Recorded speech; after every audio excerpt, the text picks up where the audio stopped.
بسم الله الرحمن الرحيم. يا أيها الذين آمنوا كتب عليكم الصيام كما كتب على الذين من قبلكم لعلكم تتقون.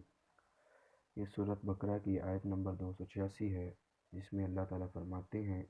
اے ایمان والو، تم پر روزے فرض کیے گئے جیسا کہ تم سے پہلی امتوں پر روزے فرض کیے گئے تاکہ تم پرہیزگار بن جاؤ۔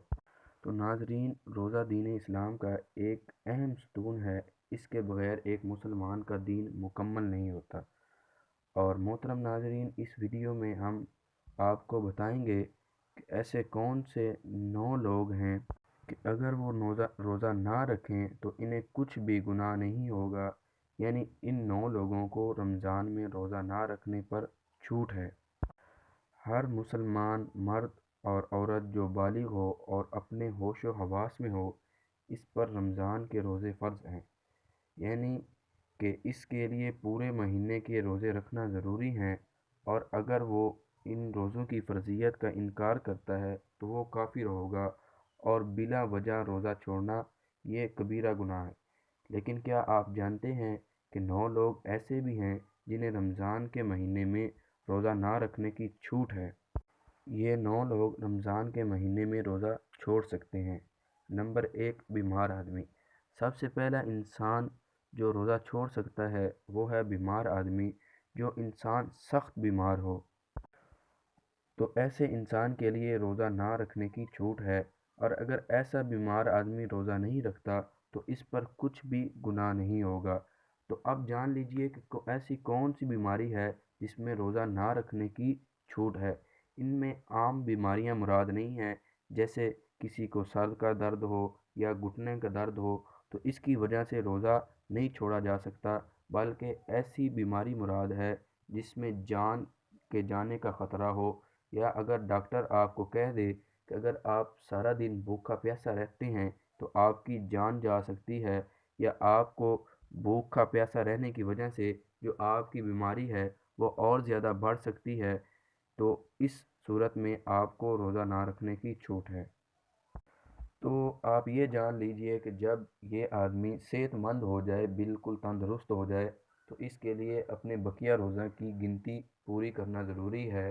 یعنی ان کی قضا کرنا ضروری ہے۔ اور اگر یہ بیمار تندرست نہ ہو اور مرض الوفات میں پہنچ جائے تو اس کے لیے روزوں کا فدیہ ادا کرنا ضروری ہوگا۔ اور نمبر 2 ہے حاملہ، یعنی پریگننٹ عورت۔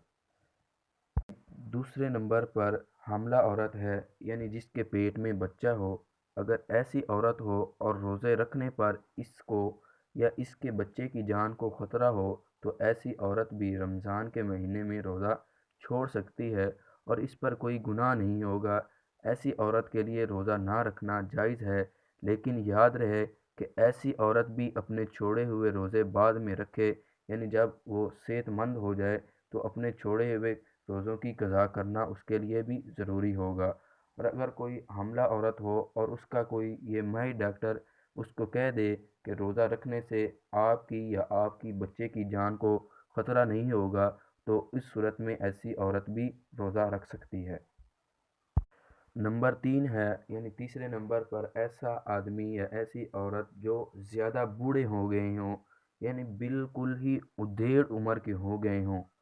یعنی ایسا شخص جو اپنے بڑھاپے کی وجہ سے اپنی جگہ سے بھی نہیں اٹھ سکتا، بیٹھ نہیں سکتا، اور وہ اپنے بڑھاپے کی وجہ سے اتنا کمزور ہو گیا ہے کہ اس میں روزے رکھنے کی بالکل بھی طاقت نہیں ہے، تو ایسے شخص کے لیے بھی رمضان کے مہینے میں روزہ نہ رکھنا جائز ہے،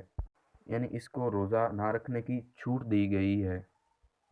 لیکن یاد رہے کہ ایسے شخص کے لیے فدیہ ادا کرنا ضروری ہوگا، اور اگر ایسے شخص میں بعد میں اتنی طاقت آ جائے، یعنی وہ اپنے آپ کو تندرست محسوس کرے، تو وہ اس کے لیے ضروری ہے کہ وہ اپنے روزوں کی قضا کرے، اور اگر وہ تندرست نہیں ہوتا تو اس کے لیے فدیہ کا ادا کرنا ضروری ہوگا۔ نمبر 4، دودھ پلانے والی عورت۔ یہاں یہ بات واضح کر دیں کہ پہلے زمانے میں ایسی عورتیں ہوا کرتی تھیں جو لوگوں کے بچوں کو دودھ پلانے کا کام کیا کرتی تھیں، اور وہ بچوں کو اپنے ساتھ لے جایا کرتی تھیں، اور وہ 2 یا 2.5 سال کے لیے اس بچے کو دودھ پلایا کرتی تھی۔ انہیں دائیاں کہا جاتا تھا۔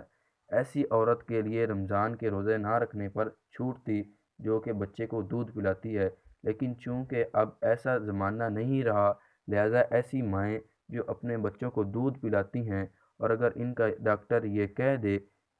کہ ان کے روزے رکھنے کی وجہ سے ان کے بچے کو خطرہ ہے تو ایسی ماؤں کو بھی روزہ چھوڑنے پر کچھ گناہ نہیں، لیکن یاد رہے کہ ایسی عورت کو بھی بعد میں اپنے روزوں کی قضا کرنی ہوگی۔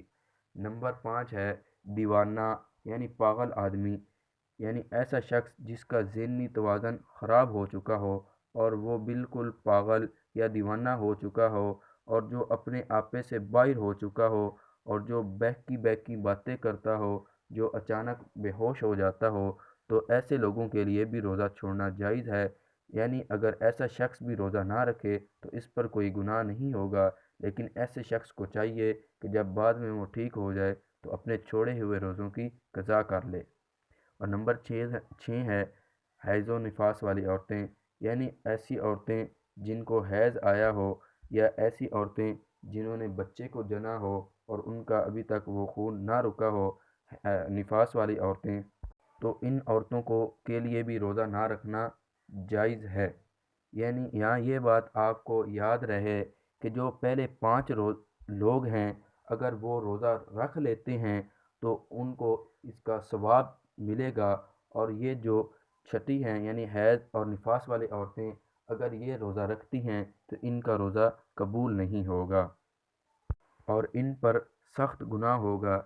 ایسی عورتیں جب بعد میں پاک صاف ہو جائیں تو اس کے لیے ضروری ہے کہ وہ اپنے چھوڑے ہوئے روزوں کی گنتی پوری کر لیں۔ اور نمبر 7 ہے سفر پر ہونا یعنی مسافر ہونا، تو ایسا آدمی جو حالت سفر میں ہو تو اس کے لیے بھی روزہ نہ رکھنے کی چھوٹ ہے، اور یہاں سفر سے مراد شرعی سفر ہے، یعنی 78 کلومیٹر اور بعض روایات میں 82 کلومیٹر آیا ہے۔ اور اگر آپ کا سفر آسان ہے، یعنی آپ کسی گاڑی میں سفر کر رہے ہیں یا آپ نے کہیں قریب جانا ہے تو آپ روزہ رکھ سکتے ہیں، اور اگر آپ کا سفر مشکل ہے تو آپ کو روزہ نہ رکھنے کی اجازت ہے، اور اگر آپ روزہ رکھ لیتے ہیں تو اس میں بھی کوئی حرج نہیں ہے۔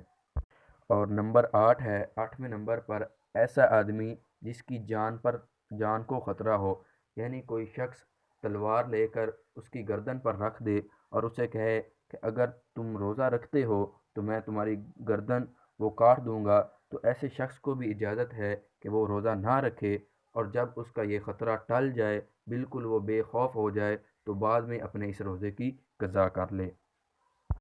اور نمبر 9 پہ ہے نابالغ بچہ یا بچی، چونکہ ویڈیو کے شروع میں بھی ہم نے بتایا تھا کہ روزہ ہر اس مرد عورت پر فرض ہوتا ہے جو بالغ ہو، تو نابالغ بچے پر روزہ فرض نہیں ہوتا۔ ہاں اگر بچہ 10 سال کا ہو گیا ہے اور اس میں اتنی طاقت ہے کہ وہ روزہ رکھ سکتا ہے تو گھر والوں کو چاہیے کہ اسے ضرور روزہ رکھوائیں،